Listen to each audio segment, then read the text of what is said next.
चिंतन। वैदिक शिक्षा एवं महिलाएं संक्षिप्त जीवनी आर्थिक चिंतन।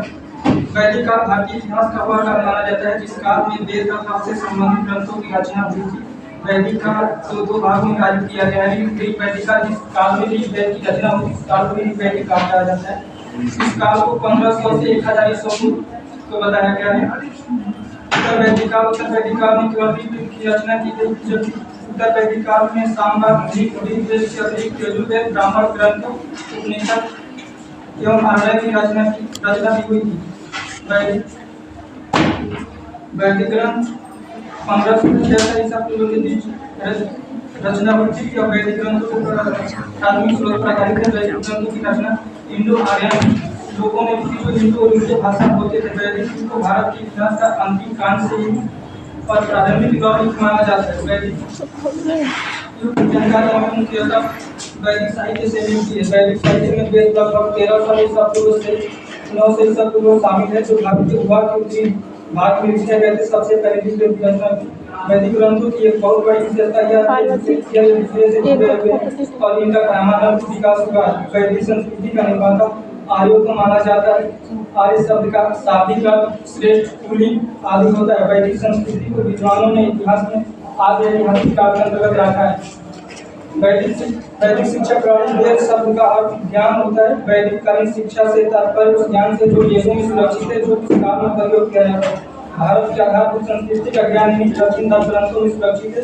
वैदिक कालीन शिक्षा न तो पुस्तकीय ज्ञान में विश्वास रखती थी और न ही जीव को पालन का साधन थी। महत्वपूर्ण रूप से नैतिक एवं आध्यात्मिक ज्ञान का सोपान थी। उस समय की शिक्षा का अर्थ था कि व्यक्ति को इस प्रकार से आत्म प्रकाशित किया जाए कि उसका सर्वांगीण विकास हो सके।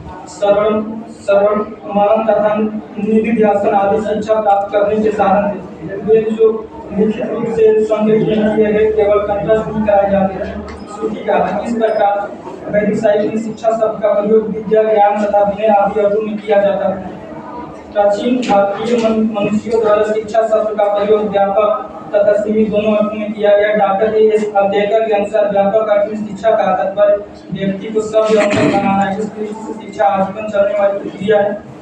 शिक्षित सीमित अर्थों में शिक्षा का अभिप्राय औपचारिक शिक्षा से जो व्यक्ति को गृहस्थ आश्रम में प्रवेश करने से पूर्व छात्र रूप में गुरु से प्राप्त होती है। इस प्रकार वैदिक कालीन शिक्षा से तात्पर्य व्यक्ति का शारीरिक, मानसिक, बौद्धिक तथा आध्यात्मिक विकास है। ऋग्वेद तथा अन्य वैदिक ग्रंथों में महिलाओं की शिक्षा को अत्यंत महत्वपूर्ण बताया गया है। स्त्रियां न केवल कार्य पूजा थी, बल्कि वेदों, उपनिषदों और दर्शन शास्त्र का अध्ययन भी करती थी। उन्हें शिक्षा प्राप्त करने तथा विदुषी बनने का पूर्ण अधिकार था। वैदिक काल में शिक्षित महिलाओं में उनका आर्थिक चिंतन भी उपलब्ध है। उसमें से पहला नाम कार्तिका था। इनके पिता का नाम वचकनु था, इसी कारण इन्हें वचकनी भी कहते हैं। गर्भगोद में पैदा होने के कारण इन्हें गार्गिक कहा जाता है। ये वेद शास्त्र की महान विद्वान थी। उन्होंने शास्त्रार्थ में उस युग में महान विद्वान महर्षि याज्ञवल्क्य को हरा दिया था। उनका तर्क और ज्ञान इतना प्रभावशाली था कि उन्होंने सभा में उपस्थित विद्वानों को भी आश्चर्यचकित कर दिया। गांधी का आर्थिक चिंतन भी उनके दार्शनिक दृष्टिकोणों से प्रभावित था। उन्होंने ज्ञान और सत्य की खोज को भौतिक सुख से अधिक महत्वपूर्ण माना। मैत्रेयी वह एक विदुषी थी और उन्होंने आत्मज्ञान के महत्व पर बल दिया। यह महर्षि याज्ञवल्क्य की पत्नी थी। उन्होंने पति से ज्ञान प्राप्त किया और फिर ज्ञान के प्रसार के लिए कन्या के रूप में स्थापित की।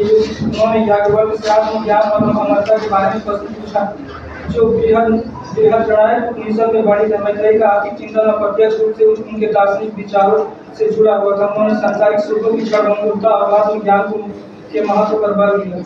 महर्षि अगस्त्य की धर्मपत्नी थी, स्वयं भी वेदों की ज्ञाता थी। उन्होंने अपने आश्रम में राम, सीता और लक्ष्मण के ज्ञान की बातें की शिक्षा दी। उन्होंने वैदिक भजनों की रचना का श्रेय दिया जाता है। लोकमुद्रा का आर्थिक चिंतन उनके गृहस्थ जीवन और पति के उनके साथ सहयोग से जुड़ा हुआ है। उन्होंने एक संतुलित और सादा जीवन जीने के महत्व पर जोर दिया। अपाला यह एक प्रसिद्ध वैदिक ऋषि अतिथि पुत्री थी। इन्हें चमड़ी से जुड़ी कोई बीमारी थी, जिसके कारण उनके पति ने उन्हें त्याग किया था। अपाला ने उनके देवता की स्तुति में कई मंत्रों की रचना की, जिनमें उनकी पीड़ा और आस्था का वर्णन किया। उनकी भक्ति और ज्ञान से प्रसन्न होकर इंद्रदेव ने रोम किया। उन्हें सौंदर्य और समृद्धि प्रदान की। उन्होंने अनुसंधान के क्षेत्र में काम किया और सौंदर्य की खोज की। ऋग्वेद के अष्टम मंडल के 91 सूक्त की 1 से 7 तक ऋचाओं का संकलन इनके द्वारा किया गया। गया। बालक का आर्थिक चिंतन उनके व्यक्तिगत जीवन पर आधारित था। उनकी कहानी दिखाती है कि शारीरिक परेशानी और सामाजिक चुनौतियों के बावजूद व्यक्ति अपनी आस्था और ज्ञान से सफलता प्राप्त कर सकता है। वैदिक काल के अनुसार बालक का जीवन हमें यह सीख देता है कि हमें अपने जीवन में पुरुषार्थ करते रहना चाहिए। उनका जीवन आत्मनिर्भरता और आध्यात्मिक शांति के महत्व को दर्शाता है, जो आर्थिक रूप से महत्वपूर्ण विश्वास। उन्होंने ऋग्वेद के कई मंत्रों की रचना की, वेदों का अनुसंधान करने वाले महान ऋग्वेद के 5वें मंडल के द्वितीय अनुभाग के 28वें श्लोक का सरल रूपांतरण उन्होंने किया था। उन्हें अथर्ववेद के कुछ मंत्रों की रचना का श्रेय दिया जाता है, जो विवाह और गृहस्थ जीवन से संबंधित उनके द्वारा रचित मंत्रों में गृहस्थ जीवन के महत्व, पत्नी के संबंधों पर प्रकाश डाला गया है। विश्वरा का आर्थिक चिंतन उनके गृहस्थ जीवन और वैदिक मूल्यों से जुड़ा हुआ था।